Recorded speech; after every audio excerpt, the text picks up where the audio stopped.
Oui, bonjour Simon, bonjour à tous. Eh bien, vous savez, Ahmadinejad, c'est un sacré coco, hein. C'est le président de l'Iran, qui est un grand pays, qui a été un grand pays sous le règne du Shah.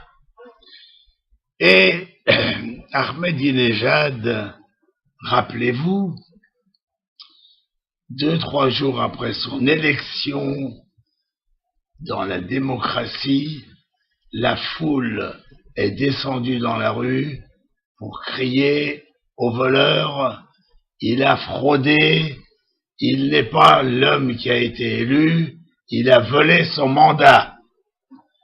Il a fait une répression énorme, brutale, cruelle, et il a réussi à faire rentrer tous les Iraniens à la maison parce que c'était ou rester dans la rue et mourir. Les gens sont rentrés, il a étouffé la révolution qui naissait dans l'œuf. Voilà. Maintenant, depuis, il a le régime, et voilà un homme qui a dit, il y a quelques mois, je veux rayer Israël de la carte mondiale. Voilà. Je vais détruire ce pays. Il n'y a pas d'exemple dans l'histoire du monde, depuis 2000, 3000 ans, il n'y a pas d'exemple où un roi ou un président ait pu dire « je vais détruire un autre pays ».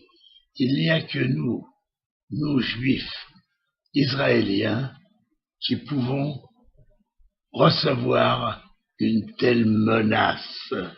Je l'ai dit et je le répète volontairement, même Hitler n'a pas été aussi loin, même Hitler n'a pas fait des menaces, il s'est caché pour tuer 6 millions de juifs, mais voyez-vous, Ahmadinejad serait capable de tuer 6 millions de juifs, mais en le montrant ouvertement et en étant fier de son action.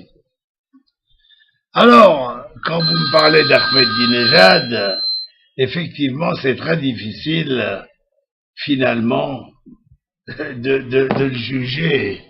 Cet homme est un assassin officiel, il a assassiné son peuple, il veut assassiner les Israéliens, c'est un homme dont il faut se débarrasser à tout prix. Je ne sais pas par quel moyen, je ne sais pas comment, mais de toute façon, c'est un homme dangereux. Et s'il a la bombe atomique, alors c'est une horreur. Il est capable de tout. Il est capable de jeter, s'il avait la possibilité de jeter des bombes atomiques un petit peu de tous les côtés, ça pourrait être presque la fin du monde. Bon, il faut être vigilant. Israël serait le premier pays attaqué, ça va sans dire, puisque là, il a sa haine qui est ancrée. Il a pas la même haine pour les États-Unis, pas loin, mais enfin pas la même. Et puis, il n'a pas la même haine pour la France, ni pour l'Allemagne, ni pour l'Angleterre. Donc, si vous voulez, ça irait des crescendo. On tuerait de moins en moins. Bon, je vous fais un spectacle d'horreur volontairement, mais enfin, ça fait rien. On vit une sacrée époque, croyez-moi, et il est quand même temps de remettre un peu les pendules à l'heure, de tuer les tueurs. C'est ma formule, mais c'est la vraie. Il faut tuer les tueurs. Voilà ce que je voulais vous dire. Alors, je suis certain que le discours que va faire aujourd'hui encore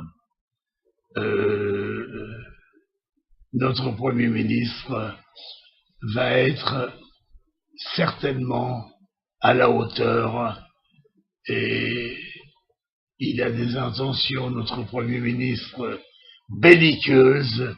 Il a envie de se frotter à ce gredin, et on est avec lui. S'il pense qu'il faut le faire, moi je pense également qu'il faut le faire. Il faudra le faire, Il faut éliminer cet assassin, cet homme qui est contre l'humanité, ce voleur, ce traître. Alors, à bas les tueurs, réglons nos comptes. Merci à vous. Dizengoff Center, l'espace commercial le plus vaste et le plus diversifié d'Israël. Dizengoff Center, une destination à ne surtout pas manquer lors de vos prochains séjours à Tel Aviv.